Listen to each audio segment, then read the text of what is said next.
그럼 이 가난의 영에서 자유로워지는 것, 그 궁극적인 목적은 뭘까요? 그냥 내가 원하는 걸 얻거나 뭐 단순히 부자가 되려는 건 아닐 것 같은데요. 정확합니다. 영상에서도 그 목적을 분명히 하는데요. 그건 바로 하나님의 뜻을 아무런 방해 없이 행하기 위함이라고 딱 못 박아요. 하나님의 뜻을 행하기 위해서. 네, 개인적인 욕심 채우기가 아니라 더 큰 부르심에 응답하기 위한 자유라는 거죠. 그렇군요. 하나님의 뜻을 행하는 자유. 그럼 그 자유를 얻었다는 증거는 뭘로 나타날 수 있을까요? 영상에서는 재정적 독립을 하나의 중요한 증거로 제시해요. 근데 여기서 아주 중요한 점을 짚고 넘어가는데 이 재정적 독립이라는 게 우리가 흔히 생각하는 부자 되기와는 개념이 좀 다르다는 거예요.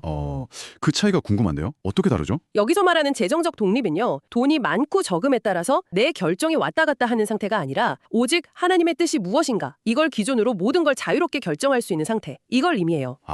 기준점의 문제군요. 그렇죠. 예를 들어 사도 바울처럼 뭐 풍족할 때든 궁핍할 때든 그 상황 자체가 중요한 게 아니라 이게 하나님의 뜻 안에 있는가, 여기에 초점을 맞추고 만족할 수 있는 내적인 자유까지 포함하는 개념이죠. 외적인 재산 규모가 기준이 아니라는 겁니다. 결정의 기준이 하나님께 있는 상태. 네, 이해가 되네요.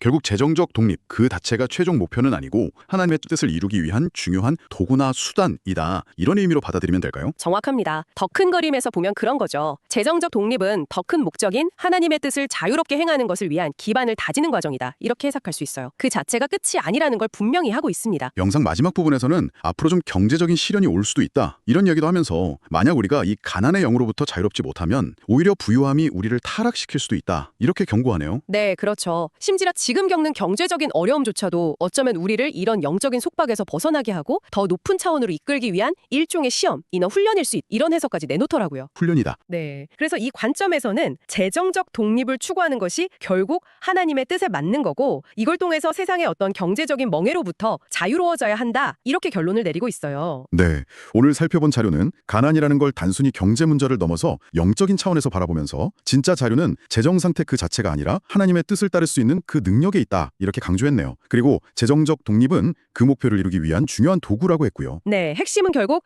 하나님의 뜻을 분별해서 아는 것, 그리고 그걸 실행할 수 있는 내적, 외적 자유를 얻는 것에 있는 것 같습니다. 그러면서 동시에 재정적 독립 자체가 목적이 되어버릴 때, 그러니까 하나님보다 재물을 더 의지하게 될 때 생길 수 있는 위험성도 같이 경고하고 있다는 점, 이것도 기억해야 할 것 같아요. 네, 맞습니다. 그래서 이 내용을 한번 곱씹어 보시면서 여러분의 삶에서 하나님의 뜻을 자유롭게 행한다는 것은 구체적으로 어떤 모습일지, 또 현재 상황에서 여러분이 추구해야 할 진정한 의미의 재정적 독립은 과연 무엇일지 한번 고민해 보시는 건 어떨까요? 이것이 오늘 저희가 여러분께 남겨드리는 생각할 거리입니다.